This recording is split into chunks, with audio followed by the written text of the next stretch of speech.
Kwa mwanamke yoyote ambaye ukiingiza kidole sehemu zako za siri ukatokwa na uchafu, au unapovua ile nguo yako ya ndani ukaona uchafu mweupe umebaki kwenye hiyo nguo, basi inaweza kuwa inaashiria mambo haya matatu. Jambo la kwanza, una changamoto ya fungus, yani yeast infection. Fungus inaweza kupelekea kwa mwanamke kutokwa na uchafu pamoja na miwasho sehemu zake za siri.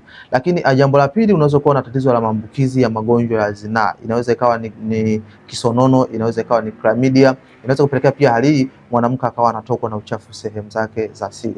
Lakini jambo lingine ambalo linaweza kuashiria ni mabadiliko ya homoni. Homoni za mwanamke zinapobadilika, aidha kuongezeka au kuzalishwa kwa kiwango kidogo, zinaweza kupelekea pia akawa anapata hali ya uchafu sehemu zake za siri. Hasa kwa wewe ambao umekuwa ukipata hali hii mara kwa mara au ndio umeanza kuiona, usichukulie kawaida. Unapaswa kumuona mtaalamu wa afya kwa uchunguzi na matibabu ambayo yatakuwa sahihi kudhibiti hiyo hali isiendelee kukua na kudhibiti madhara ambayo unaweza kuyapata kutokana na changamoto hiyo.